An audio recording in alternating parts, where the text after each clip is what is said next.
Frères et sœurs en Christ, bonjour. Soyez les bienvenus sur notre chaîne qui est une chaîne de prédication et d'enseignement basée sur la parole de Dieu. L'enseignement d'aujourd'hui portera sur le veau d'or. Mais avant d'aller plus loin, confions ce moment au Seigneur. Seigneur, merci pour ta grâce dans nos vies. Merci pour ton amour, ta bonté, ta miséricorde. Merci pour ta longanimité qui nous pousse à la repentance. Éternel, que ton règne vienne, que le cœur de tout auditeur et de toute auditrice soit disposé à recevoir ta parole et qu'elle porte du fruit dans nos vies pour ta gloire. Au nom de Jésus-Christ. Amen. Le veau d'or. Pour se remettre un peu dans l'histoire, Israël était en esclavage pendant 430 ans en Égypte. Le Seigneur a choisi Moïse pour sortir Israël de l'Égypte. Donc lorsque Moïse a conduit Israël de l'Égypte jusqu'au désert, il s'est passé beaucoup de choses. Donc là, nous allons parler de l'histoire du veau d'or. C'est l'une des choses qui s'est déroulée entre la sortie de l'Égypte et l'entrée à Canaan. Parce que Dieu avait dit qu'il allait sortir son peuple d'Israël de l'Égypte pour l'emmener vers la terre promise. Donc l'Égypte était le point de départ et la terre promise était la cible, c'était le point d'arrivée. Et entre ces deux-là, il y a eu l'histoire du veau d'or, il y a eu la scène du veau d'or. Mais avant de parler tout de suite du veau d'or, nous allons parler de ce qui s'est passé tout juste après la délivrance, lorsque le peuple d'Israël était récemment arrivé dans le désert. Donc là, nous nous situons dans Genèse chapitre 19, versets 1 à 3. C'est le premier passage qu'on va lire. Et c'est 3 mois après la sortie de l'Égypte. Donc Israël a vu les 10 plaies, Israël a vu la mer se diviser en deux, Israël sortait d'une étape d'épreuve, d'une étape de combat, où ils ont vu la puissance de Dieu se manifester pour leur délivrance. Donc là, on est dans l'étape post-délivrance. Exode chapitre 19, versets 1 à 3. Il est écrit: le troisième mois après leur sortir du pays d'Égypte, les enfants d'Israël arrivèrent ce jour-là au désert de Sinaï. Donc, je lis ensuite le verset 3. Moïse monta vers Dieu et l'Éternel l'appela du haut de la montagne en disant: tu parleras ainsi à la maison de Jacob et tu diras aux enfants d'Israël: vous avez vu ce que j'ai fait à l'Égypte et comment je vous ai porté sur des ailes d'aigle et amené vers moi. Maintenant, si vous écoutez ma voix et si vous gardez mon alliance, vous m'appartiendrez entre tous les peuples, car toute la terre est à moi. Vous serez pour moi un royaume de sacrificateurs et une nation sainte. Voilà les paroles que tu diras aux enfants d'Israël. Nous allons faire une pause. Dieu est tellement bon, il est tellement attentionné que Dieu voit que son peuple a quand même vécu des choses troublantes, des choses pas courantes à vivre, c'est-à-dire que sortir de 430 ans d'esclavage, voir la mer se séparer en deux, voir les 10 plaies s'abattre sur l'Égypte, voir la colonne de feu la nuit, la colonne de nuée le jour, le peuple a traversé une période spirituellement dense. Et donc lorsqu'ils arrivent dans le désert, Dieu leur laisse 3 mois. La Bible commence ici, en Genèse chapitre 19, verset 1, la Bible nous dit 3 mois après leur sortie de l'Égypte. Donc Dieu aurait pu faire ça le jour de leur sortie de l'Égypte, le jour où la mer s'était renfermée et que eux étaient définitivement délivrés du joug de l'Égypte. Mais Dieu a attendu 3 mois. On retrouve encore le chiffre 3 Mais ce n'est pas sur ça qu'on va s'attarder. C'est sur la tension que Dieu porte. Une façon de dire, je vous laisse le temps, un temps de repos, un temps pour vous remettre de vos émotions. Parce que vous avez vu des choses extraordinaires. Je vous laisse 3 mois pour vous laisser le temps de retrouver vos esprits avant qu'on parte sur ce que j'ai prévu pour vous. Et donc, lorsque Dieu vient 3 mois après, la première chose dont il parle à Israël, le premier élément que Dieu aborde avec Israël, c'est l'alliance. 3 mois après leur sortie officielle, leur sortie physique, je vais mettre l'accent sur le mot physique, parce que dans le veau d'or, on verra beaucoup de choses lorsqu'on parlera du veau d'or. Là, nous sommes dans l'introduction pour qu'on comprenne l'histoire avant que le veau d'or intervienne. Donc, Dieu, la première chose que Dieu, l'Éternel, expose à son peuple d'Israël, c'est une alliance. Genèse chapitre 19, verset 5, Dieu dit, si vous écoutez ma voix et si vous gardez mon alliance. Dieu aborde ce sujet de l'alliance. Vous avez été délivrés, Dieu a tout fait.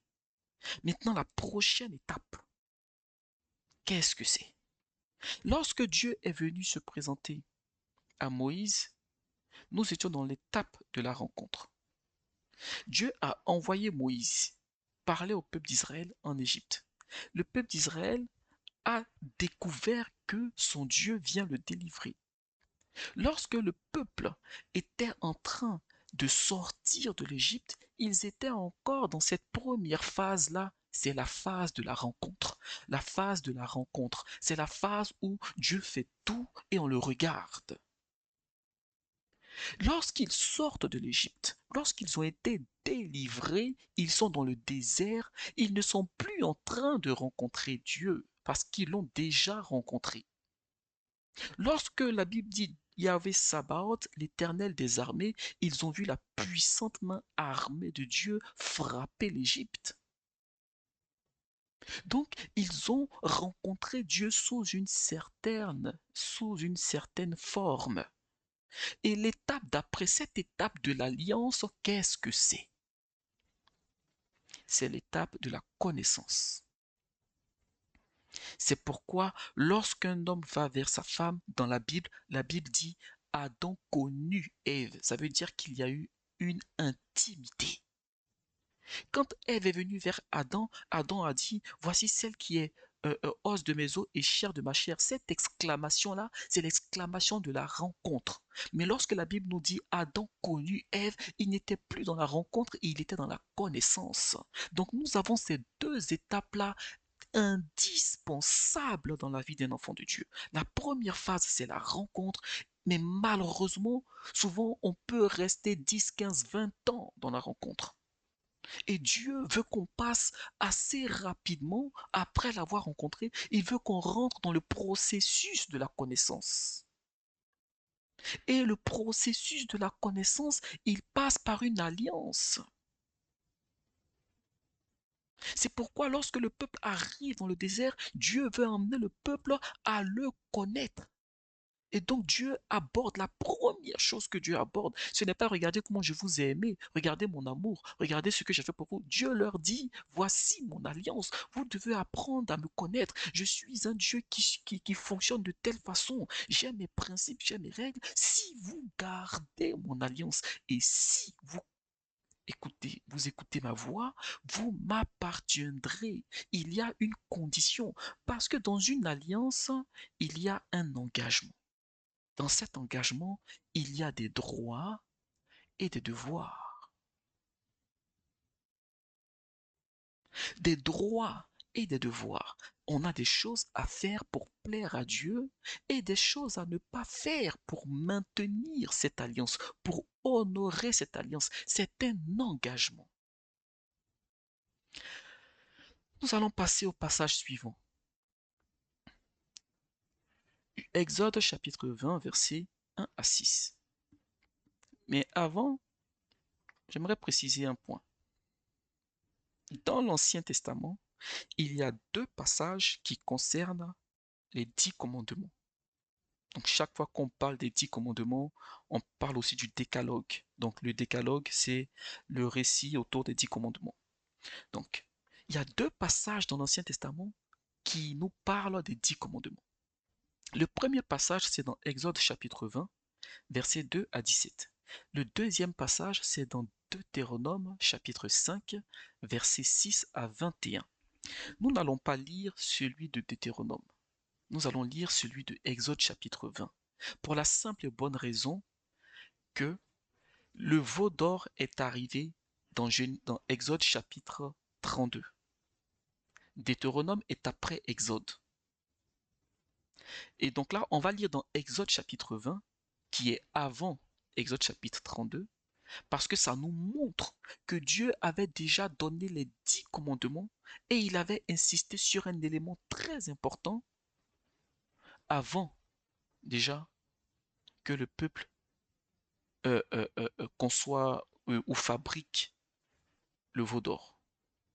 Donc on ne pouvait pas dire que le peuple ne savait pas ce qu'il faisait. Dieu avait déjà donné ses principes, il avait déjà donné ses règles, il avait déjà donné ses commandements.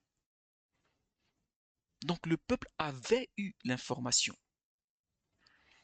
Donc nous allons lire dans Genèse chapitre 20, versets 1 à 6.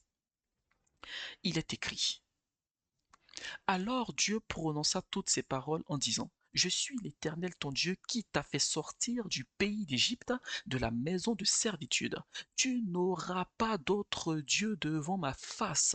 Tu ne te feras point d'image taillée, ni de représentation quelconque de choses qui sont en haut dans les cieux, qui sont en bas sur la terre, et qui sont dans les eaux plus bas que la terre. Tu ne te prosterneras point devant elles, et tu ne les serviras point.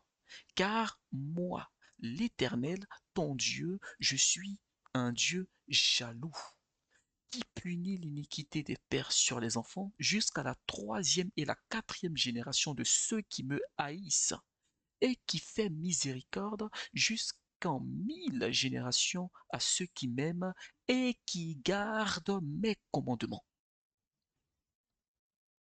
Frères et sœurs, Dieu nous montre ici l'importance de la connaissance. Lorsqu'on rencontre Dieu, on voit tous ses bienfaits, tous ses hauts faits, toute sa puissance, on est ébahi, on est impressionné, on est dépassé, on est surpris. Eh bien, lorsqu'on rentre dans la connaissance de Dieu, on apprend que l'obéissance est hyper importante pour lui. On apprend que Dieu est un Dieu jaloux. Lorsqu'on apprend à le connaître, on apprend qu'il a des facettes, il a plusieurs aspects dans son caractère, parce que Dieu a un caractère, Dieu a un comportement. Dieu n'est pas uniquement fixé sur l'amour. Il est amour, certes, mais il n'est pas que amour. On apprend sa sainteté lorsqu'on apprend à le connaître. Alors, après avoir donné les 10 commandements, comme on vient de le voir, Dieu, là je n'ai pas cité tous les 10 commandements, parce que les autres, ce n'est pas ça, pour ne pas sortir du sujet. Donc, si vous voulez revoir les 10 commandements euh, euh, de Exode, lisez dans Exode chapitre 20, versets 2 à 17. Là, je me suis arrêté au verset 6. Parce que dans le verset 6, du verset 2 à 6, Dieu nous parle ici de l'idolâtrie. Et il met en garde son peuple d'Israël. Donc, jusqu'au verset 17, Dieu donne les 10 commandements à Israël. Mais une chose est très intéressante.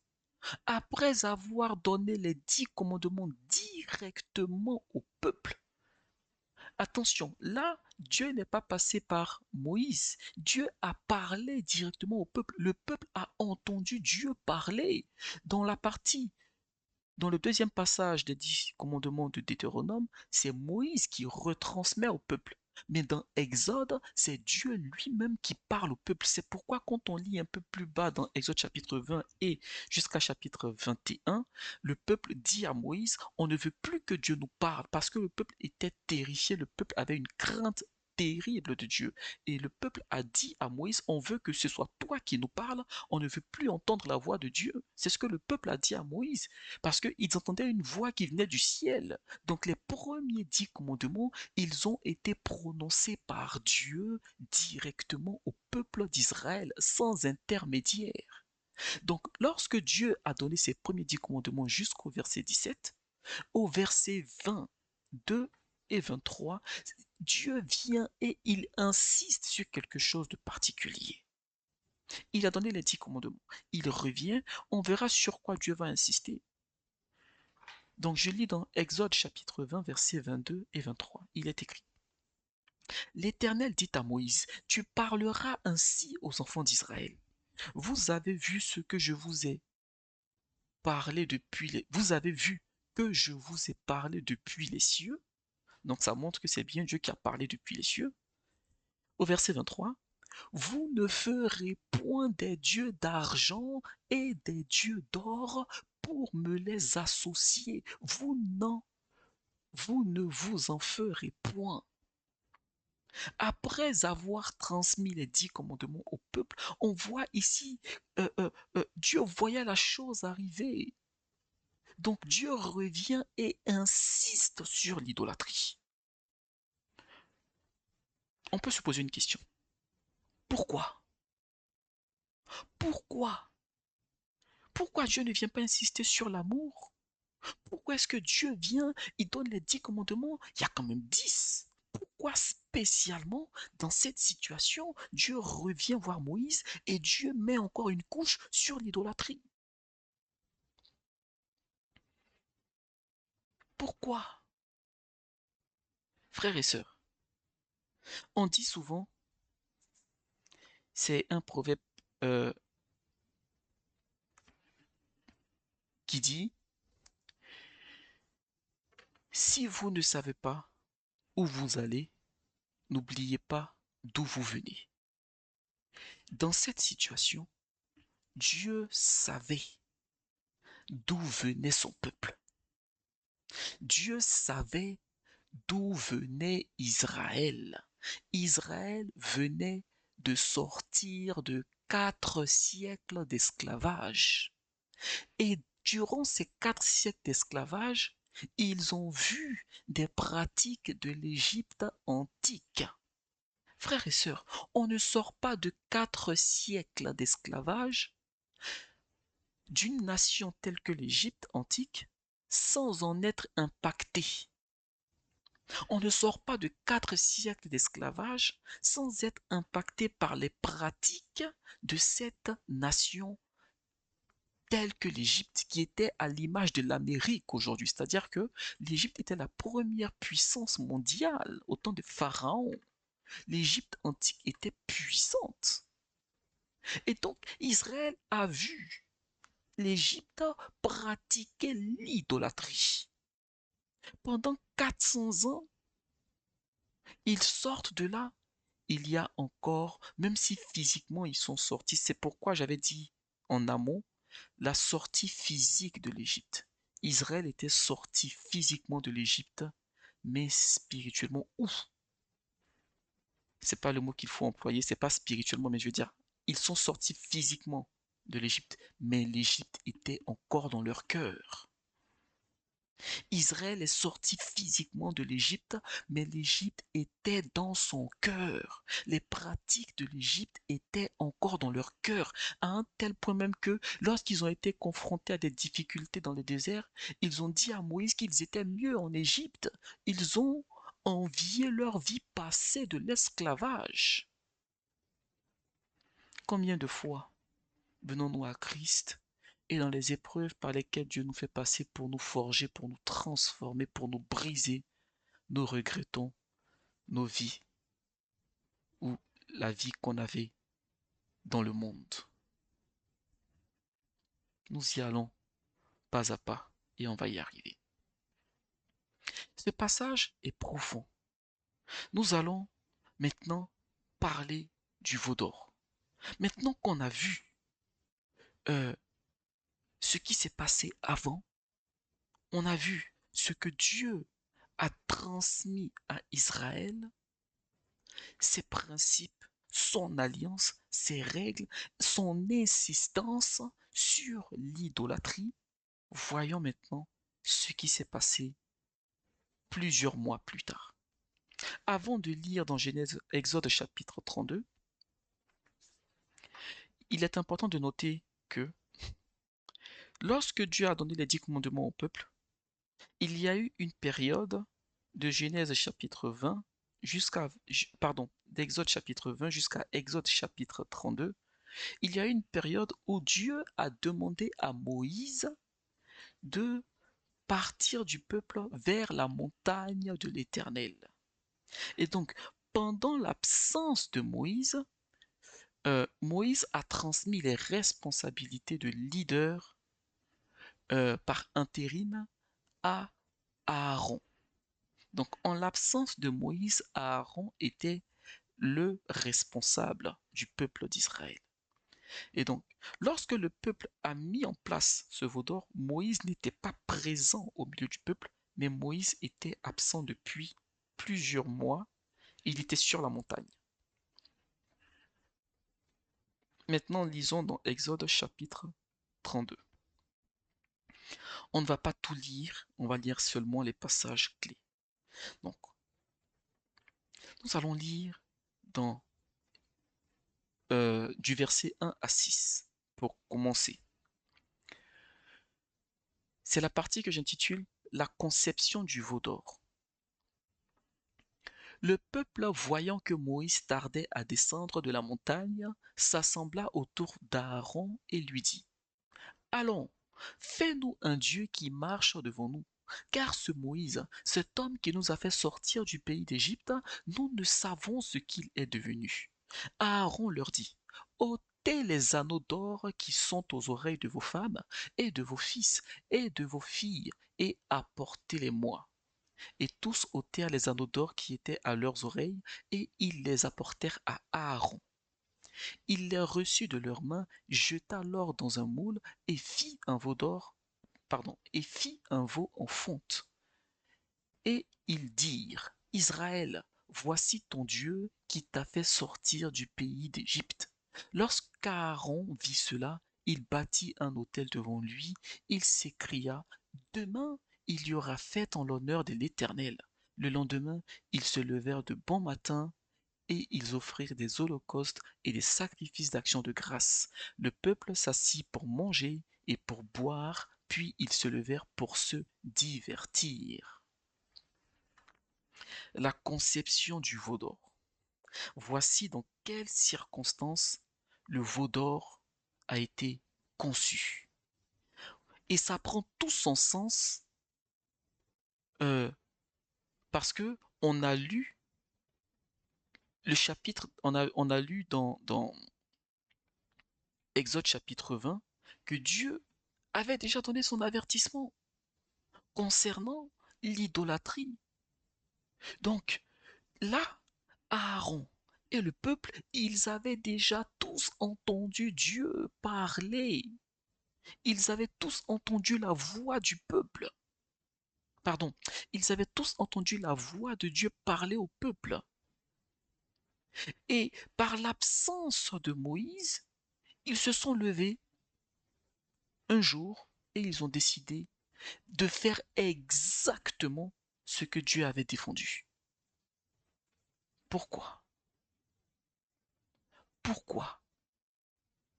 Frères et sœurs, j'avais dit, Israël était sorti physiquement de l'Égypte, mais l'Égypte était encore dans son cœur. Israël était sorti physiquement de l'Égypte, mais l'Égypte était encore dans son cœur. Voyons l'étape d'après. Lisons toujours dans Exode chapitre 32, verset 7 au verset 10. C'est la partie que j'ai titrée La déception et la colère de Dieu envers son peuple. Donc au verset 7. L'Éternel dit à Moïse, va, descends, car ton peuple que tu as fait sortir du pays d'Égypte s'est corrompu. Ils se sont promptement écartés de la voie que je leur avais prescrite. Ils se sont fait un veau en fonte. Ils se sont prosternés devant lui et ils lui ont offert des sacrifices et ils ont dit, Israël, voici ton Dieu qui t'a fait sortir du pays d'Égypte. L'Éternel Dieu, l'Éternel dit à Moïse, je vois que ce peuple est un peuple au cou roide. Maintenant, laisse-moi. Ma colère va s'enflammer contre eux et je les consumerai. Mais je ferai de toi une grande nation. Frères et sœurs, Dieu est conforme à sa parole.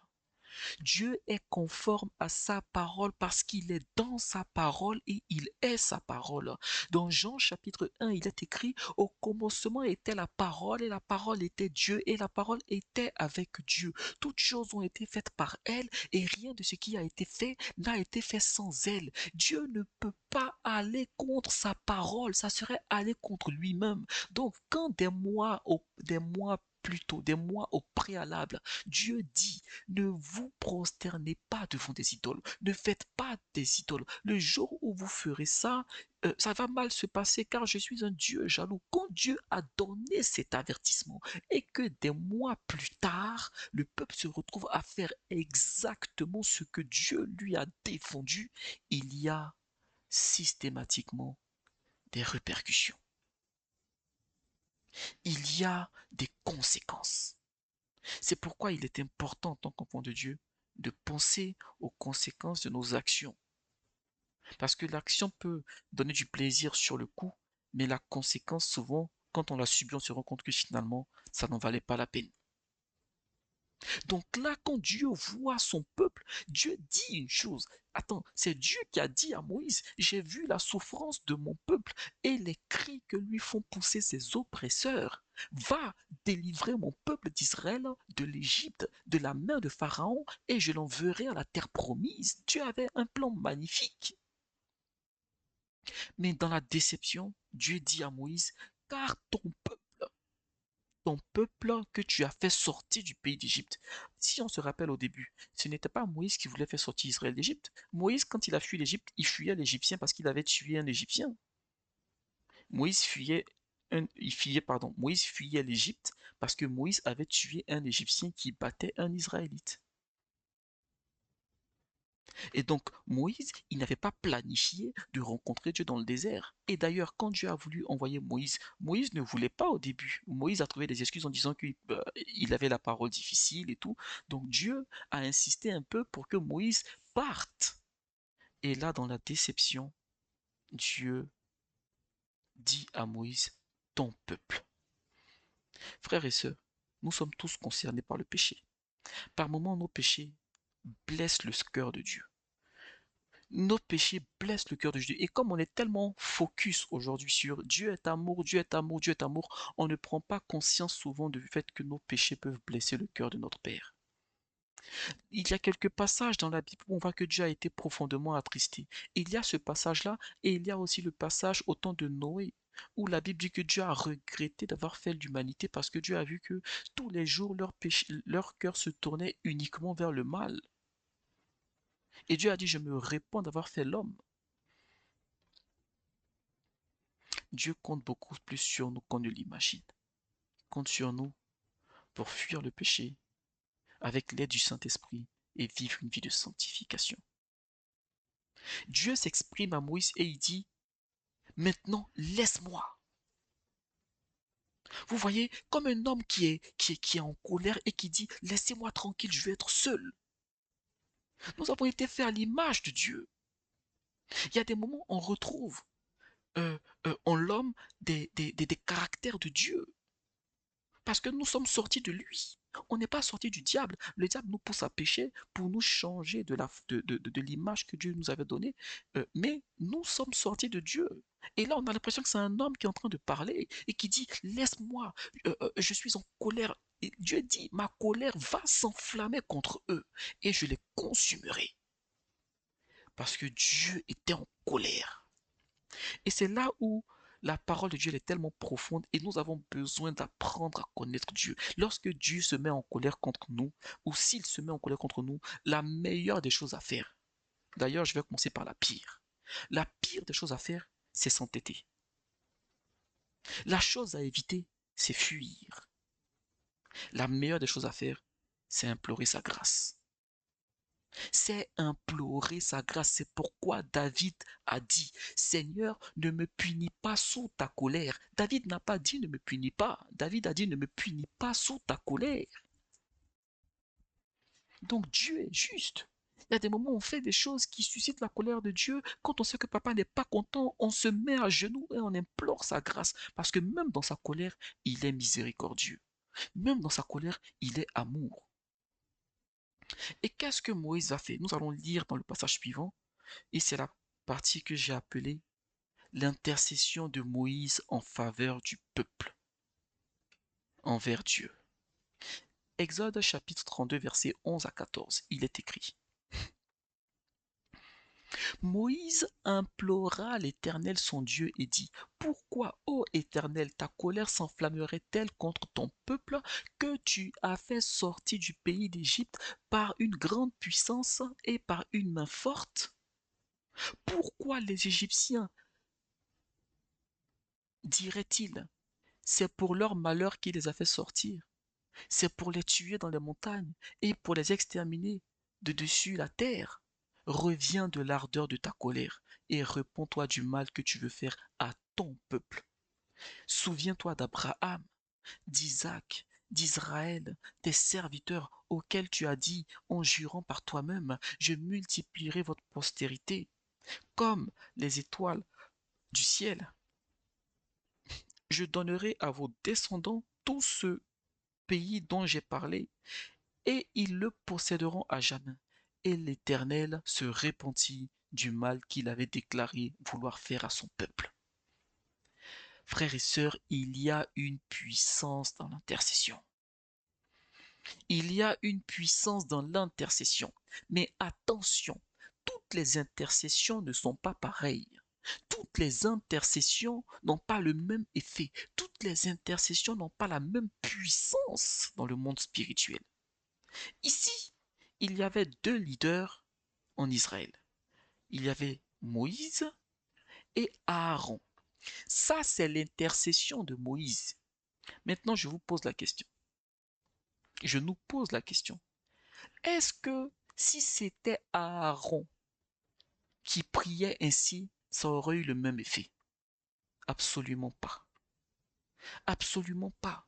Moïse a cette intercession parce que Moïse est en règle avec Dieu.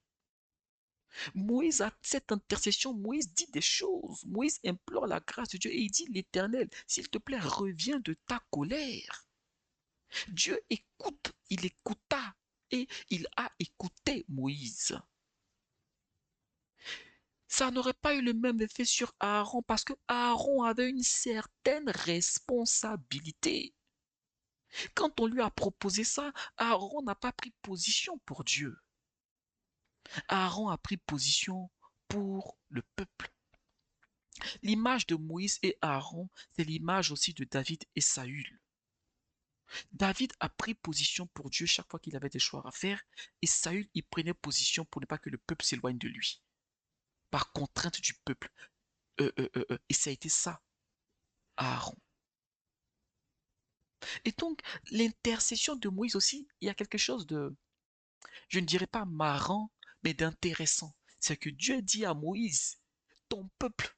Et Moïse répond à Dieu, non, non, c'est ton peuple. c'est, c'est, c'est intéressant parce que Moïse ne dit pas, mon peuple que tu m'as envoyé faire sortir. Non, Dieu est en train de dire, c'est ton peuple parce que Dieu parle là, Dieu est en colère quand Dieu dit ton peuple. Mais Moïse comprend ça et Moïse dit à Dieu, Seigneur, non, c'est pas mon peuple, c'est toi, c'est ton peuple, c'est toi qui as voulu qu'on le sorte de l'Égypte. Mais tout ça avec un respect. Parce que Moïse utilise aussi là le mot ton peuple. Et finalement, c'est le peuple de qui? De Dieu ou de Moïse?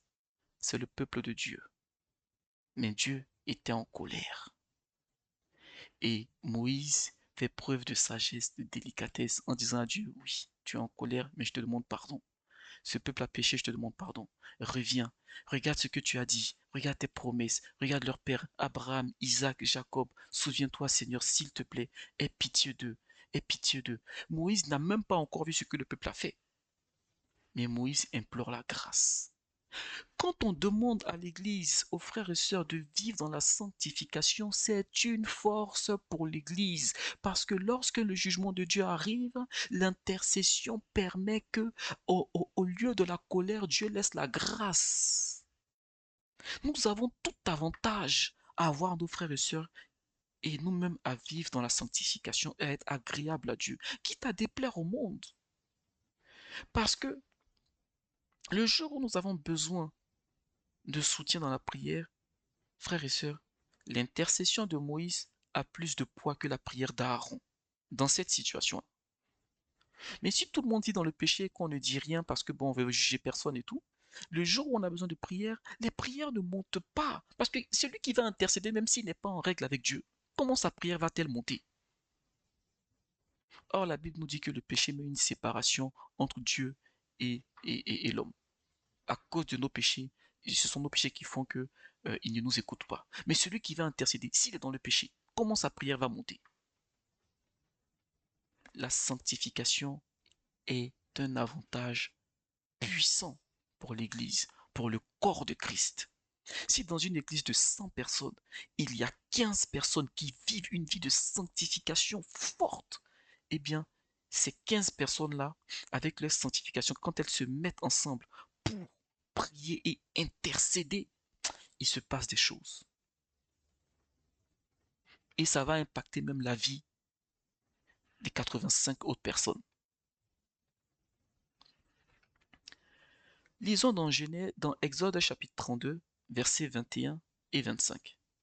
J'ai intitulé cette partie La responsabilité d'Aaron. Exode chapitre 32, verset 21.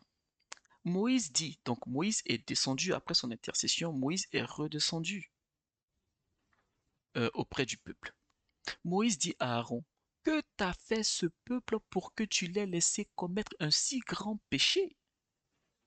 Au verset 25, Moïse vit que le peuple était livré au désordre et qu'Aaron l'avait laissé dans ce désordre exposé à l'opprobre parmi ses ennemis.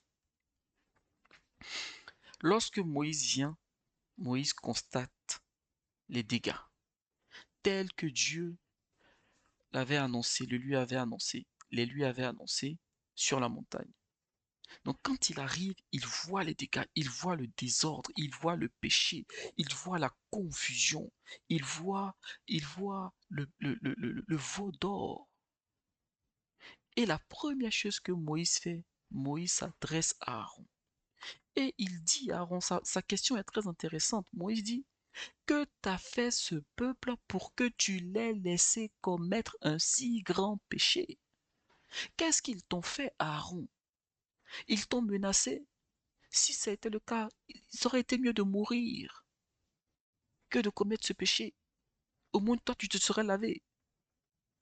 Et au verset 25, la Bible nous dit, Moïse vit que le peuple était livré au désordre et qu'Aaron l'avait laissé dans ce désordre. Ça veut dire que Aaron n'est plus exempt de toute responsabilité.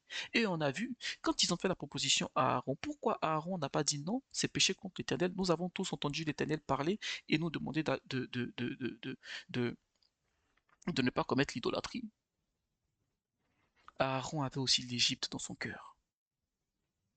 Aaron avait aussi l'Égypte dans son cœur. Cet Égypte-là se manifestait par la nécessité de vouloir faire comme les autres, comme l'Égypte, comme les Égyptiens avec des dieux qu'ils adoraient physiquement. Eh bien, eux aussi, ils avaient en eux ce besoin-là d'avoir une représentation physique. Oui, mais vous avez ce besoin, et même si vous êtes sincère dans votre besoin, ce besoin-là est contre la parole que Dieu vous a transmise. Vous pouvez prier Dieu, vous pouvez faire des choses pour Dieu en toute bonne volonté, avec de bonnes intentions et être complètement en dehors de la parole de Dieu. Vous pouvez faire l'œuvre de Dieu et attirer la colère de Dieu sur vous. Parce que quand ils ont fini de faire ce veau d'or, la Bible dit, ils ont fait des holocaustes. Et ils ont fait des fêtes, ils ont fait des actions de grâce, ils ont fait des sacrifices. Mais ce veau d'or-là, il appelait l'Éternel. On va arriver au fur et à mesure. Nous allons lire ensuite dans la dernière partie de ce chapitre 32 d'Exode que j'ai intitulé La grâce de Dieu et sa punition. Donc Exode chapitre 32 versets 30 à 35. Le lendemain, Moïse dit au peuple, vous avez commis un grand péché. Je vais maintenant monter vers l'Éternel, j'obtiendrai peut-être le pardon de votre péché. Là, je mets une pause et j'ouvre une parenthèse. C'est très intéressant ce que Moïse dit et ça nous enseigne profondément. Moïse a intercédé pour le peuple. Déjà auparavant, Dieu s'est repenti de sa colère. Mais, pardon, Dieu s'est repenti de son châtiment. Mais Dieu il n'est pas réconcilié avec le peuple. Il s'est repenti de son châtiment, mais il est encore pas content, il est encore mécontent de ce que le peuple a réalisé comme action, de ce que le peuple a fait comme péché. Il est encore pas content, il est encore mécontent. Et donc, Moïse dit qu'il va retourner vers l'Éternel. Et la phrase, elle est tellement riche d'enseignements, c'est j'obtiendrai peut-être. Le peut-être, ça montre l'humilité de Moïse et la souveraineté de Dieu. J'obtiendrai peut-être le pardon de votre péché. Alors nous sommes dans une génération aujourd'hui où chaque fois qu'on pêche et qu'on demande pardon, on pense que Dieu nous pardonne systématiquement sur le coup. Non. Le fait que Dieu soit souverain nous montre que Dieu est libre de nous pardonner comme de ne pas nous pardonner. Il est libre. Maintenant, il nous dit qu'il nous pardonne. Mais nous devons considérer que peut-être qu'il nous pardonnera. Ça nous donne un cœur humble et ça nous conduit à implorer encore plus. Une personne pêche aujourd'hui. La meilleure des choses qu'elle puisse faire, c'est se repentir aujourd'hui. Si elle ne reçoit rien de Dieu, qu'elle se repente encore demain. Si elle ne reçoit rien de Dieu, qu'elle se repente encore une semaine. Si elle ne reçoit rien, qu'elle se repente encore 3 mois. Qu'elle demande pardon à Dieu. Dieu nous pardonne, mais c'est lui qui a la maîtrise du temps où il décide de nous pardonner. Et Dieu ne nous pardonne pas surtout, parce que la Bible dit que celui qui blasphème contre le Saint-Esprit, il ne lui sera jamais pardonné. C'est ce qui est écrit. Voilà, donc Dieu pardonne, mais il pardonne en son temps. Maintenant, si on n'a pas reçu en nous la conviction du pardon, continuons de demander pardon et d'implorer sa grâce. Et ça passe par des jeûnes, par des prières pour implorer, Seigneur, il faut qu'on ressente, parce que par moments, le Seigneur attend aussi qu'on prenne conscience du mal qu'on lui a fait et du mal aussi qu'on s'est fait à nous-mêmes en péchant contre lui. Quand la repentance est sincère, le Seigneur, il est fidèle et il pardonne en son temps. Maintenant, une fois que Dieu nous a pardonné, ce n'est plus la peine de soi-même s'accabler, parce que l'ennemi aussi est rusé. Par moment, Dieu nous pardonne, il peut nous pardonner à la minute qui suit, il peut nous pardonner le lendemain, il nous pardonne quand il veut. Mais quand il nous a pardonné, il ne faut plus se culpabiliser. Il faut passer à autre chose. Au verset 31, Moïse retourna vers l'Éternel et dit, ah, ce peuple a commis un grand péché. Ils se sont fait un Dieu d'or. Pardonne maintenant leurs péchés, sinon efface-moi de ton livre que tu as écrit. Vous voyez le cœur de Moïse? L'Éternel dit à Moïse, c'est celui qui a péché contre moi que j'effacerai de mon livre. Va donc, conduis le peuple où je t'ai dit. Voici mon ange marchera devant toi. Mais au jour de ma vengeance, je les punirai de leurs péchés. L'Éternel frappa le peuple parce qu'il avait fait le veau fabriqué par Aaron. Vous voyez la responsabilité qu'Aaron a endossée. C'est lui qui a fabriqué le veau. Même si la demande a été soumise par le peuple, c'est lui qui a fabriqué cela. C'est lui qui a fabriqué cela. Ça, c'est un message pour les leaders. Ce n'est pas parce que des idées ou des bonnes idées viennent des frères et sœurs qu'il faut tout appliquer, qu'il faut tout mettre en place. Parce que la responsabilité après, elle incombera aux responsables. Le Seigneur Dieu dit qu'il effacera de son livre celui qui aura péché contre lui. Dieu fait la part des choses. L'Éternel Dieu dit au verset 35 qu'il frappera le peuple parce qu'il avait fait le veau. Pourtant, il a dit qu'il se repentait. Ce n'est pas contradictoire. Dieu voulait consumer le peuple. Il s'est repenti de ça. Il ne va pas les consumer, mais il va les frapper. C'est comme si on disait, il voulait appliquer un châtiment niveau 90 et il décide bon de revenir de sa colère et il va appliquer un châtiment de niveau 10. Donc il réduit drastiquement, considérablement son châtiment, mais parce qu'il est juste, il applique un châtiment. Voici l'histoire du veau d'or. Nous n'allons pas nous arrêter là, nous allons aborder la dernière partie. Ce veau d'or qu'on a vu concernait le veau d'or au temps d'Israël dans l'Ancien Testament. Le passage qu'on a vu est préfiguratif et prophétique, car il y a aujourd'hui un veau d'or moderne qui s'est inséré au sein de l'Église. Ce passage est préfiguratif parce que il y a beaucoup de points de similitude entre l'histoire qui a été vécue par le peuple d'Israël et Moïse et ce que nous vivons aujourd'hui. Nous allons aborder quelques points. Dans un premier temps, Moïse est l'image de Jésus-Christ. De la même façon que Moïse a pris le peuple de l'Égypte pour l'envoyer vers la terre promise, de même, Jésus-Christ, c'est lui qui nous a pris du monde pour nous envoyer dans le royaume des cieux. Et de même que entre l'Égypte et Canaan, il y a le désert, de même entre le monde et la destination du royaume des cieux qui est notre salut, nous avons des temps d'épreuve sur la terre.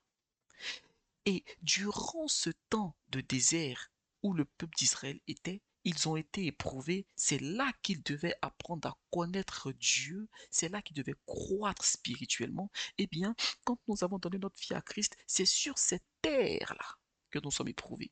C'est sur cette terre-là que nous devons apprendre, nous devons commencer à apprendre à connaître Dieu. C'est pour ça qu'il nous a donné sa parole.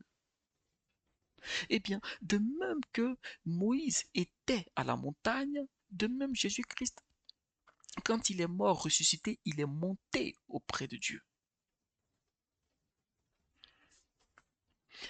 La Bible nous dit que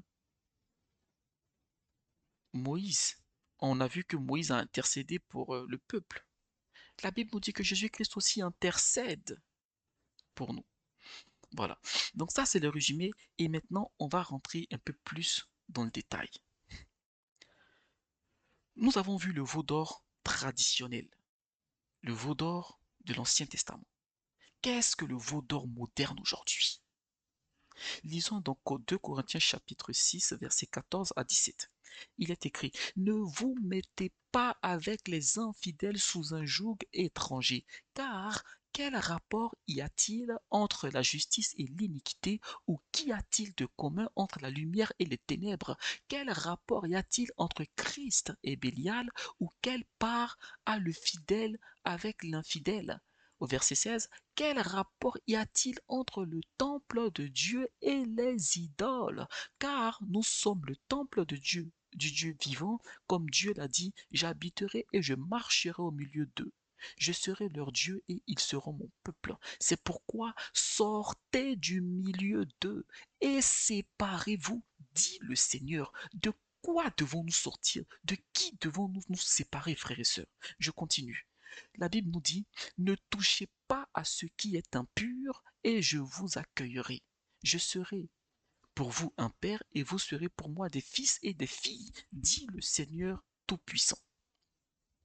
Frères et sœurs, on a vu que les raisons profondes, l'une des raisons les plus profondes du veau d'or traditionnel, ça a été que le peuple était physiquement sorti de l'Égypte, mais leur cœur était encore imprégné de l'Égypte. Avant d'aller plus loin, il y a aussi des raisons profondes du veau d'or moderne. L'une des premières raisons du veau d'or moderne, on va définir ce qu'est le veau d'or, ça vient. L'une des premières raisons profondes du veau d'or moderne aujourd'hui, c'est la réduction des prédications sur la repentance, sur le péché.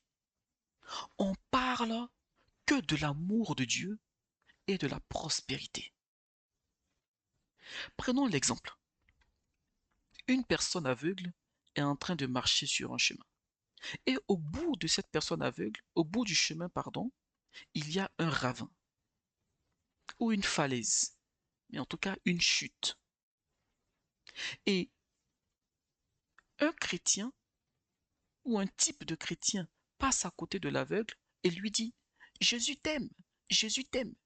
Frères et sœurs, cette phrase-là, Jésus t'aime là, est-ce que c'est ça qui va l'empêcher de tomber dans le ravin ou de passer par-dessus la falaise?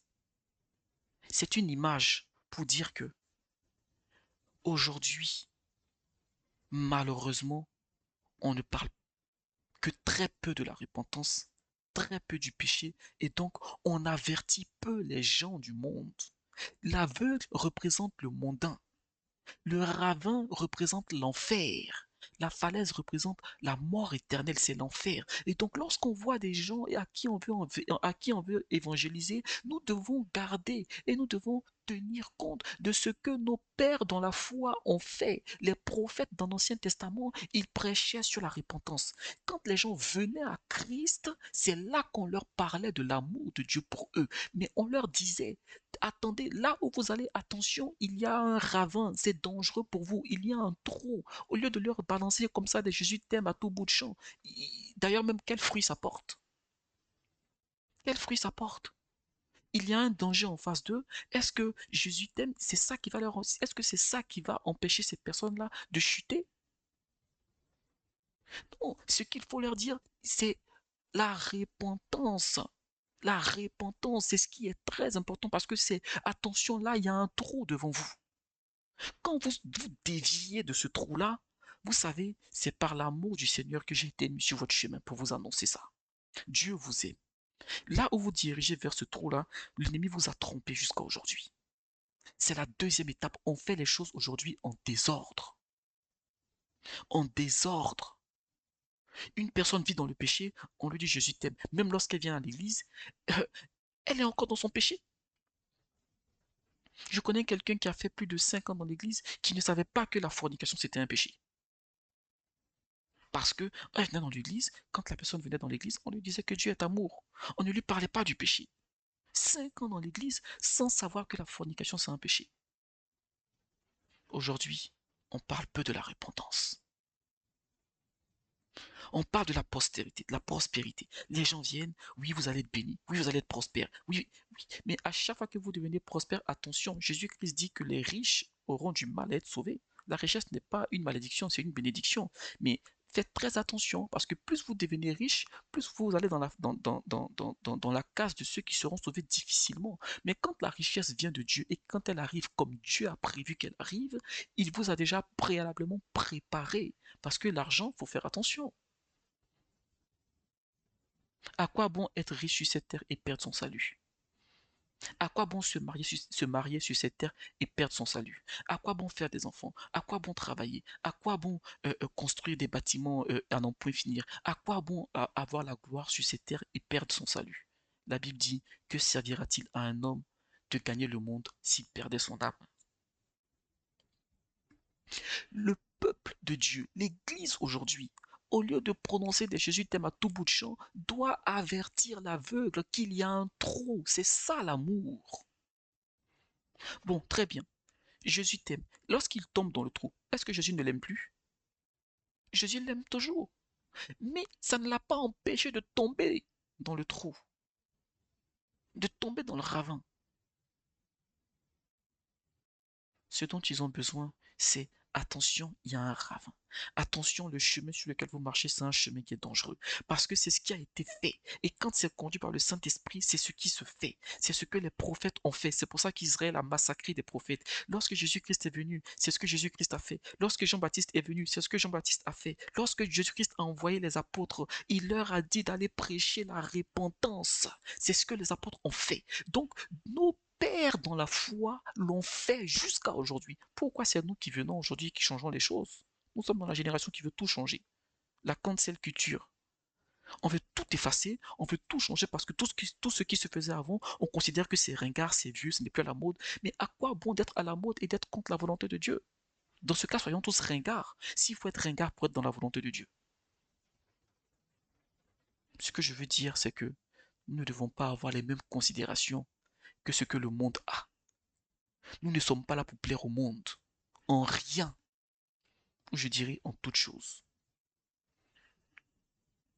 Que ce soit dans nos tenues vestimentaires, qu'on s'habille pour plaire à Dieu. Que ce soit dans notre façon de parler, qu'on parle pour plaire à Dieu. Que ce soit dans notre façon de vivre, qu'on vive pour plaire à Dieu. Même si dans le monde aujourd'hui, c'est considéré comme dépassé. Ce n'est pas le monde qui a été crucifié pour nous à la croix. Pourquoi tenons-nous compte des jugements des aveugles? C'est nous qui avons la vie et c'est nous qui sommes le sel de la terre.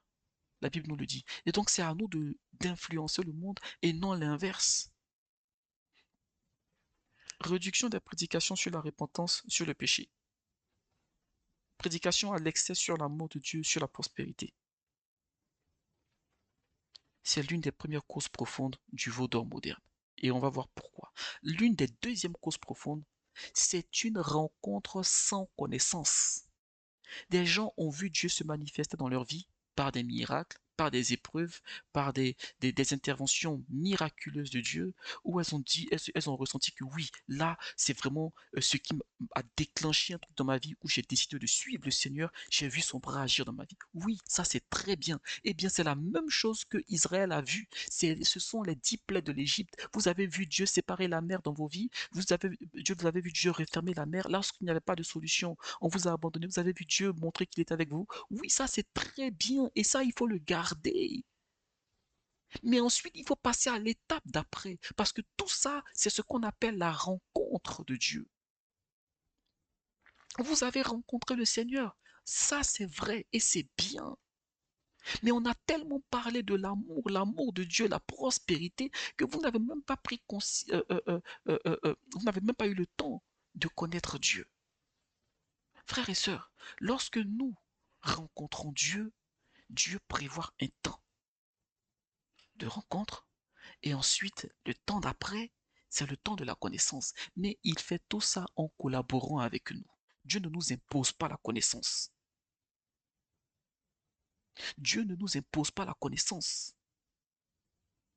Maintenant, aujourd'hui, quand on a des personnes qui ont rencontré Dieu et qui ne l'ont pas connu, qui ont entendu que l'amour, la prospérité, qui vivent dans le péché en même temps qu'ils servent Dieu, cela fait apparaître dans l'Église des pratiques. De la même façon que Israël et Aaron, ils avaient vu la puissance de Dieu se manifester en Égypte. Dieu les sortit de l'Égypte. Et dans le désert, ça ne les a pas empêchés de mettre un veau d'or. Mais le veau d'or, qu'est-ce qu'il manifeste? Qu'est-ce qu'il manifeste? Ils ont pris de l'or qu'ils avaient. Cet or-là de base, c'était une bénédiction parce que Dieu a permis que Israël trouve grâce. On voit ça en début d'Exode, quand ils sortaient de l'Égypte.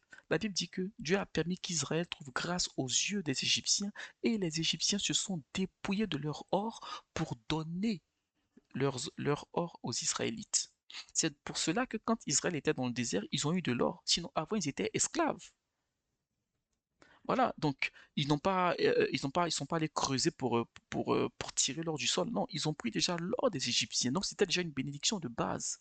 Mais ils ont eu cette bénédiction, mais ils n'ont pas eu la connaissance de Dieu. Donc finalement, cette bénédiction est devenue une source de malédiction. Ils ont pris cet or-là, ils l'ont fondu et ils ont fait un veau d'or. Ce veau d'or-là représentait l'idolâtrie qu'ils avaient vue en Égypte pendant 4 siècles. Et qu'est-ce qu'ils ont fait? Ils ont pris idole là, ils l'ont posée et ils ont pris le nom de l'Éternel et ils ont collé sur cette idole et ils ont dit, Israël, voici l'Éternel qui t'a fait sortir d'Égypte. Dieu ne leur avait jamais montré ça. Ça veut dire qu'ils ont pris de l'Égypte et ils ont pris de Dieu et ils ont fait un mélange, le veau de l'Égypte et le nom de l'Éternel.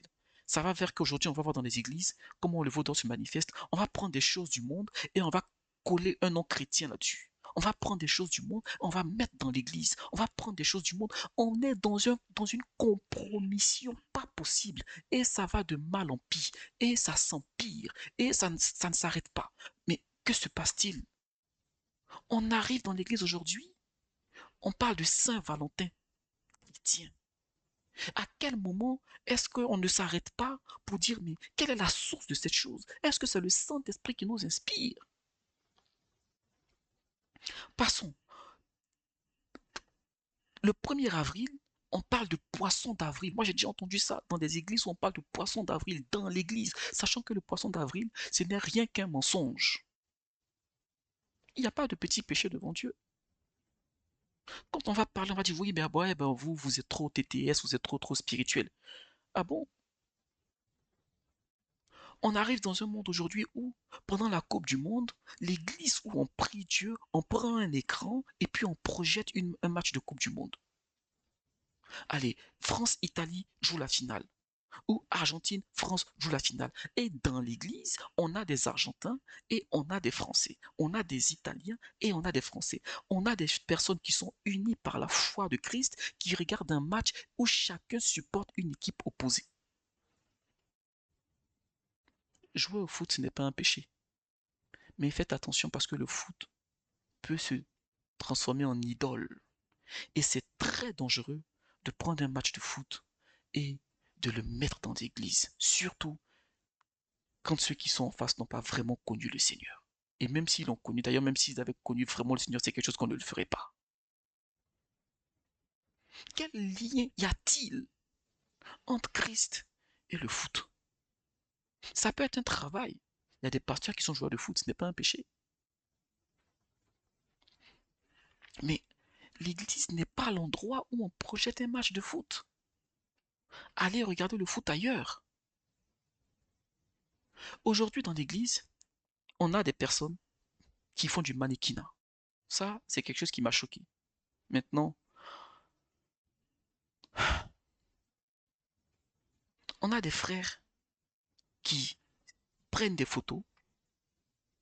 On a des sœurs qui prennent des photos en petite tenue. Parce que, mais en fait, qu'est-ce qu'on cherche? On est chrétien ou on ne l'est pas? Ce n'est pas un jugement, encore une fois. Ça ne me fait pas plaisir de le dire parce que moi aussi, quand je sortais du monde, quand le Seigneur me sortait du monde, j'ai fait des choses et j'ai voulu mettre le nom chrétien là-dessus. Dieu m'a dit non. Je sais que ce n'est pas agréable à entendre, mais je reçois à cœur de le partager.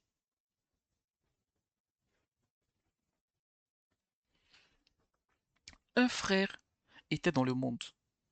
Il avait une approche facile avec les femmes. Et donc, il a eu plusieurs conquêtes. Quand il est devenu chrétien, il a rencontré le Seigneur et il a mis en place euh, euh, une formation de coach. Écoutez bien, frères et sœurs. Il est devenu coach en séduction chrétien. Coach en séduction chrétien. Et quand il parle, il dit euh, que les chrétiens sont un peu ringards. Et c'est l'une des choses qu'il a remarqué quand il est venu à Christ. Donc, il veut apprendre aux chrétiens à être comment être de bons séducteurs et tout. Mais on marche sur la tête. Le veau d'or moderne est rentré dans l'église. On prend les choses de l'Égypte, on prend les choses du monde, on met dans l'église et on colle le mot chrétien dessus. Aujourd'hui, dans l'église, on assiste au zouk chrétien. On a le rock chrétien. Et je ne vais pas tarder à parler de ça. On a le rap chrétien. Il y a même des pasteurs qui rappent. Frères et sœurs, je dis encore une fois, c'est pas agréable, mais je vais le dire. Lorsque j'ai donné ma vie au Seigneur, quelques années après, j'ai fait du rap. J'ai fait du rap et j'aimais beaucoup le rap. Pourquoi? Je ne le sais pas. J'aimais beaucoup le rap. J'ai fait des morceaux, je faisais des enregistrements en studio, j'ai fait beaucoup de rap avec quelques featuring. Et je me suis dit, bon, le rap mondain n'honore pas Dieu, je vais faire du rap chrétien. Et donc j'ai commencé à rentrer un peu en contact avec des jeunes chrétiens qui faisaient du rap chrétien. Mais j'ai reçu dans mon cœur, demande au Seigneur quelle est sa volonté. J'ai pris un temps pour prier. Dieu ne m'a pas répondu tout de suite, mais c'était de plus en plus fort dans mon cœur. Et c'était de plus en plus fort dans mon cœur me disant, prie, prie, prie pour ça, pour que Dieu te parle, prie pour que Dieu te révèle. Et le Seigneur m'a dit clairement que le rap ne l'honore pas. Le rap de base, c'est un mouvement de rébellion. La sainteté de Dieu, quand on arrive à un niveau où on comprend la sainteté de Dieu, au fur et à mesure qu'on grandit spirituellement, on comprend que la sainteté de Dieu, c'est comme, en fait, quand Dieu dit que sa parole est une épée, c'est une épée qui est doublement aiguisée. Ça veut dire qu'il a une sainteté qui ne peut même pas se confondre avec le monde. C'est qu'elle ne peut même pas se confondre avec les ténèbres. Lorsque vous rentrez dans une pièce et que la lumière est éteinte, quand vous cliquez sur l'interrupteur, on vous dit soit la lumière est allumée, soit la lumière est éteinte. Vous ne dites pas elle est entre-éteinte ou elle est entre-allumée. Non. Eh bien, la sainteté de Dieu, c'est à peu près la même chose. Soit il y a la lumière, soit il n'y a pas. Il n'y a pas de mélange. Il n'y a pas de mélange. Il peut y avoir certes une petite lumière ou une veilleuse, mais c'est une lumière. Eh bien, c'est ça la sainteté de Dieu. Le rap, le rock, le zouk, on prend et on met chrétien dessus. C'est un mélange, c'est le veau d'or moderne. Maintenant, ça ne plaît pas à tout le monde. Moi, ça ne me plaisait pas au début. C'est ce que j'ai reçu. Si vous ne me croyez pas, il n'y a pas de souci. Priez. Vous êtes des enfants de Dieu. Prenez des moments de jeûne et prière. Si Dieu ne vous répond pas tout de suite, insistez. Lui va vous répondre. Lui va vous répondre. Faites ça plutôt que de vous attirer la colère de Dieu. Ça ne coûte rien de le faire. Maintenant, si vous le faites, que vous recevez à cœur que c'est, il faut le faire, faites-le. Moi, je dis clairement, quand j'ai reçu, ça m'a fait très mal, mais j'ai arrêté tout ce qui est rap chrétien. C'est quelque chose dans lequel j'y étais déjà avant pendant des années. Ça m'a été difficile, mais quand le Seigneur m'a parlé, j'ai arrêté. Aujourd'hui, on voit dans l'église le yoga chrétien. Le yoga. Est-ce qu'on sait d'où vient le yoga? Est-ce qu'on sait d'où vient le yoga, frères et sœurs? Le monde dans lequel on est aujourd'hui, c'est un monde qui est sous la domination du diable. On ne prend pas les choses du diable et on met le mot chrétien dessus. L'Égypte était sous la domination du diable. Écoutez bien, frères et sœurs, lorsque Dieu a transformé l'eau en sang, les sorciers de l'Égypte, les occultistes, les magiciens de l'Égypte, ils ont fait la même chose. Lorsque Dieu a transformé le bâton de Moïse en serpent, ils ont imité la même chose. Ça veut dire que l'Égypte était avancée dans l'occultisme. Et donc, quand Israël sort de l'Égypte et qu'ils font le veau d'or, ils ne sont même pas conscients de ce qu'il y a derrière. C'est dans le Nouveau Testament qu'on voit, j'ai plus le passage en tête, je pense que c'est dans Actes, c'est quand euh, Étienne est en train d'être lapidé, avant d'être lapidé par le peuple d'Israël. Étienne relate un peu l'histoire du peuple d'Israël. À un moment donné, il parle de cette période avec le veau d'or et il dit Dieu les a livrés à l'adoration des, des, des, des esprits ou des dieux dans le ciel. Ça veut dire que même derrière ce veau d'or qu'ils ont établi physiquement, ils voyaient, il y avait des puissances démoniaques, des puissances de l'air qui étaient derrière ça. Eux, ils pensaient qu'ils adoraient juste une statue. Mais pourquoi Dieu défend l'idolâtrie? C'est que souvent derrière ces statues-là, il y a des démons qu'ils adorent. Dieu vous sort de l'Égypte et vous adorez des gens, des démons, des anges déchus qui ont voulu prendre la place de Dieu, qui ont créé la guerre dans le ciel. On comprend maintenant pourquoi est-ce que Dieu déteste l'idolâtrie. Dieu n'aime pas ça. On parle de yoga chrétien. On parle même de... Moi, j'ai vu une vidéo qui m'a choqué. Des chrétiens, des chrétiennes se sont réunis. Un DJ chrétien est venu. Il a mis la musique. Ils étaient comme en salle de sport. Les frères en débardèrent, petite chemise. D'autres même avaient le torse nu. avec les baskets pour faire du sport, du stepping, et des sœurs en leggings, en petite tenue, et puis on appelait ça du stepping chrétien ou je sais pas. Mais attends,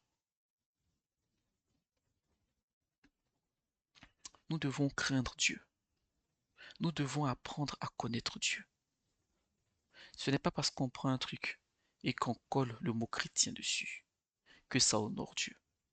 Ils ont pris le veau d'or, ils ont collé le nom de l'Éternel dessus, et pourtant Dieu sur son trône parlait de les consumer. Nous devons faire très attention, frères et sœurs.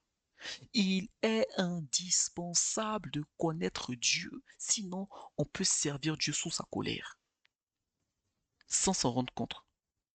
Matthieu chapitre 7, verset 22-23 nous dit ceci.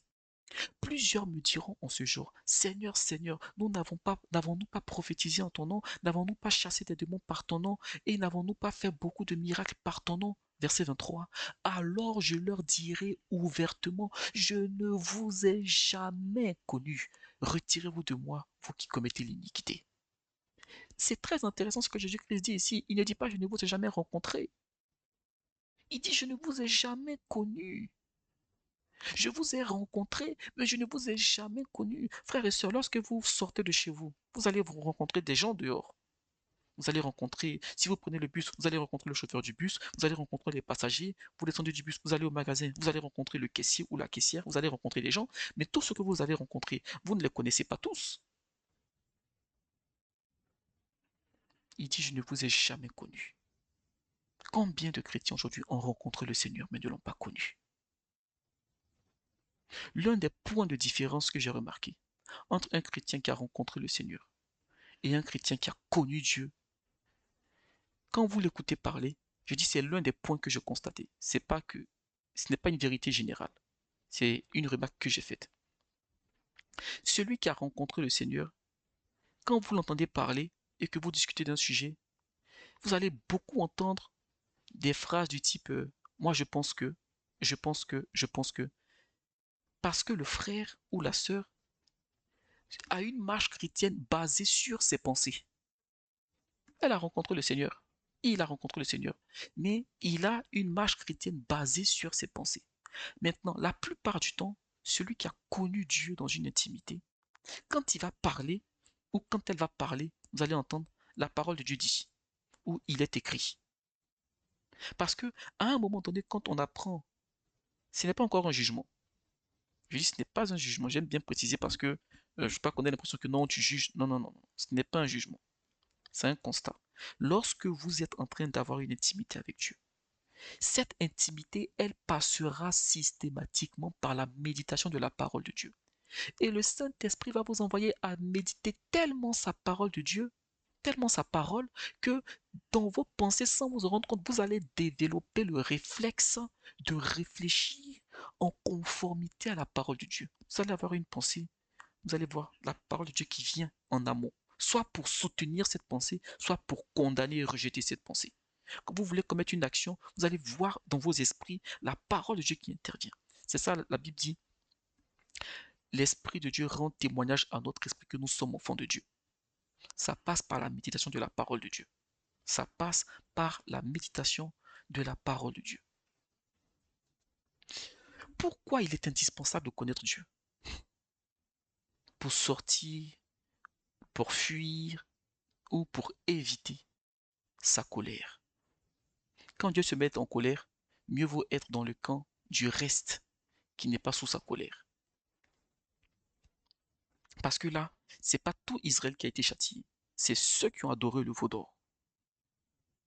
Josué, par exemple, il n'a pas été châtié, il était avec Moïse. Et il y a les fils de Lévite qui n'ont pas été châtiés, qui étaient dans le peuple, parce qu'ils n'ont pas pratiqué aussi cette adoration du veau d'or. Colossiens chapitre 3, versets 5 à 7 nous montre aussi la colère et la déception de Dieu envers son peuple. La Bible nous dit, faites donc mourir les membres qui sont sur la terre, l'impudicité, l'impureté, les passions, les mauvais désirs et la cupidité qui est une idolâtrie. À force de prêcher de l'évangile de prospérité, on est en train, ou encore ceux qui prêchent sont en train de rendre beaucoup de chrétiens cupides. Au verset 6, il est écrit, Colossiens chapitre 3, verset 6, c'est à cause de ces choses que la colère de Dieu vient sur les fils de la rébellion, parmi lesquels vous marchiez autrefois lorsque vous viviez dans ces péchés. Ça veut dire que nous étions dans le monde, c'est à cause de toutes ces choses-là. Impudicité, impureté, passion, mauvais désir, cupidité, c'est à cause de toutes ces choses-là. Et là, la liste n'est pas exhaustive, hein. C'est une partie. C'est à cause de toutes ces choses-là que Dieu a envoyé son châtiment sur les fils de la rébellion, sur les gens du monde. C'est à cause de tous ces péchés-là, en plus de l'esclavage, que Dieu a frappé l'Égypte. Donc quand Israël sort de l'Égypte et que Israël pratique ces choses, Dieu ne fera pas exception. La Bible dit Dieu ne fait acceptation de personne. Et donc nous qui étions dans le monde, quand Dieu frappe le monde à cause de ces choses-là, et que nous on arrive dans l'Église et on prend ces choses-là pour pratiquer ça aussi dans l'Église, qu'est-ce qui se passe? On attire la couleur de Dieu sur nous. L'intercession de Moïse en faveur du peuple. J'avais dit que quand Dieu se met en colère, nous devons implorer sa grâce.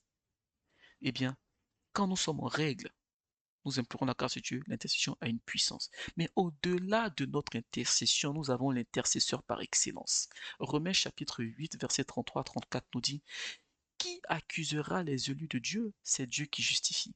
Qui les condamnera? Christ est mort. Bien plus, il est ressuscité, il est à la droite de Dieu et il intercède pour nous. Frères et sœurs, je suis pécheur. Nous sommes pécheurs. Nous sommes tous pécheurs. Nous sommes pardonnés par sa grâce lorsque nous nous repentons sincèrement. Nous ne sommes pas meilleurs les uns que les autres. Il n'y a pas de petits péchés, de grands péchés. Les conséquences des péchés sont différentes. C'est vrai, celui qui ment, et encore ça dépend du mensonge, il n'aura pas la même conséquence que celui qui vole.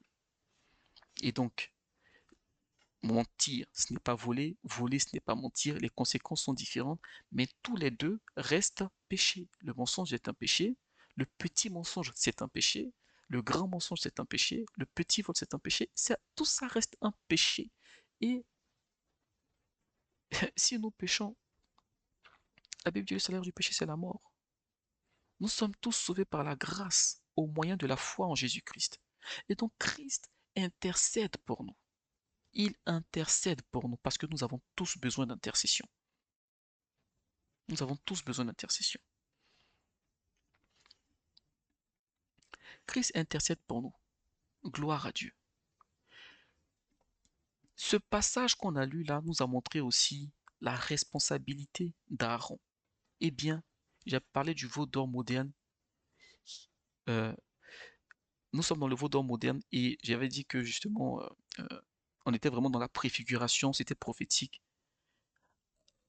En parlant de la responsabilité d'Aaron, on met aussi en parallèle la responsabilité de certains leaders modernes. Aaron a voulu plaire au peuple plutôt qu'à Dieu. Eh bien, il y a un avertissement de Dieu dans la parole de Dieu, des leaders modernes qui veulent plaire à l'assemblée plutôt qu'à Dieu et qui tombent dans la compromission avec la parole de Dieu, qui acceptent tout, qui veulent contredire personne, qui veulent pas dire non, qui veulent pas faire de morale quoi que ce soit. Attention, frères et sœurs, attention. Vous allez vivre une vie de sanctification ou vous allez vivre une vie où vous êtes en règle avec Dieu, mais par les décisions que vous allez prendre sur l'assemblée, vous allez vous attirer la couleur de Dieu.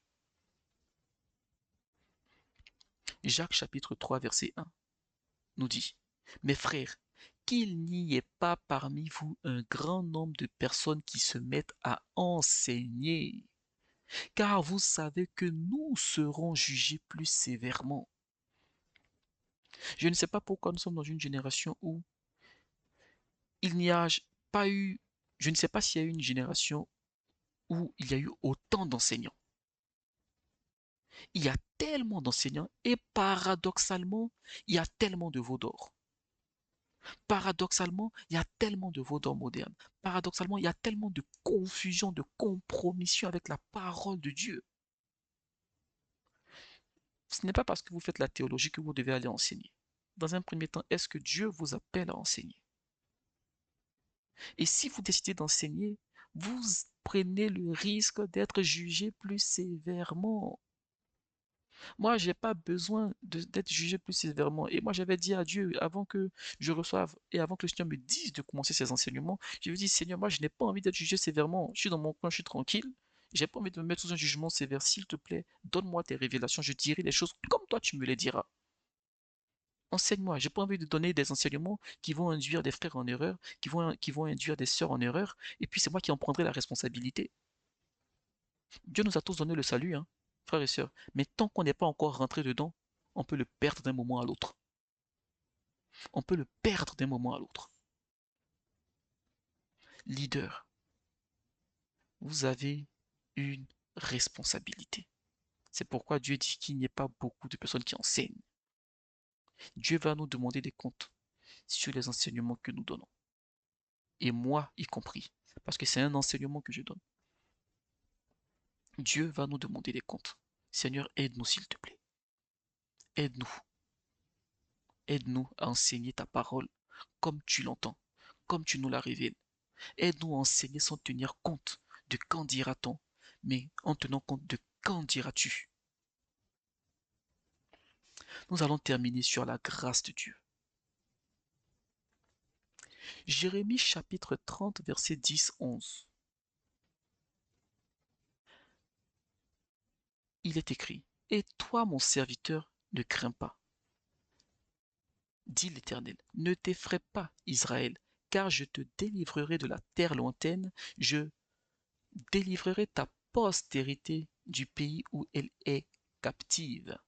Jacob reviendra, il jouira du repos et de la tranquillité, et il n'y aura personne pour le troubler. Ça, c'est une bénédiction, c'est une grâce de Dieu. Au verset 11, car je suis avec toi, dit l'Éternel, pour te délivrer. Mais avant de continuer, j'ouvre une parenthèse. Frères et sœurs, quand Dieu est en train de prononcer ces paroles, son peuple n'est pas parfait. Son peuple a encore des combats. C'est ça qui nous montre l'amour de Dieu, en fait. Dieu nous accorde des grâces malgré nos imperfections. Mais ce n'est pas nos imperfections qui posent problème, c'est notre disposition de cœur. Est-ce qu'on est dans un péché qu'on lutte pour se débarrasser ou est-ce qu'on est dans un péché et on se conforte à y rester? Ce n'est pas la même chose, même si c'est le même péché.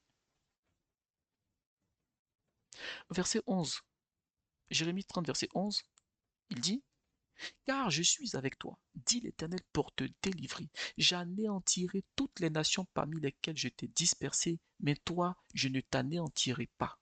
Je te châtierai avec équité, je ne puis pas te laisser impuni. Voici l'amour de Dieu. C'est pourquoi la Bible dit que David était l'homme selon le cœur de Dieu. Dieu nous dit clairement, je ne vais pas te laisser impuni, je vais te châtier avec équité. Par exemple, comment ça peut se manifester aujourd'hui? Tu es en train de prier pour un sujet, Dieu peut faire en sorte qu'il y ait de retard. Dieu peut le faire. Parce que il veut te corriger de certaines choses, mais il le fait avec amour. Le parent qui aime son enfant, ce n'est pas le parent qui ne corrige jamais son enfant. La Bible dit clairement, si tu aimes ton enfant, châtie-le, mais ne désire pas sa mort. Eh bien, Dieu nous châtie avec équité. Tu vas prier pour un sujet, par exemple, tu es au chômage, Dieu aurait pu te donner un travail au bout de 6 mois, il peut te faire poireauter pendant 2 ans, voire même 3 ans. Mais tu verras que pendant ce temps-là, même si tu n'as pas une rentrée d'argent régulière, tu n'as pas un travail, tu es peut-être humilié, et bien pendant ce temps, tu verras toujours la fidélité de Dieu. Si tu demeures dans l'attente, dans la prière et loin du péché, tu verras toujours sa fidélité. C'est-à-dire que même dans le châtiment, Dieu, il nous soutient. Dieu est amour. La Bible nous dit que David a dit, ne me punis pas sous ta colère. Il ne dit pas ne me punis pas. Quand on pêche, Dieu nous punit, mais nous devons demander à Dieu de nous soutenir dans la punition.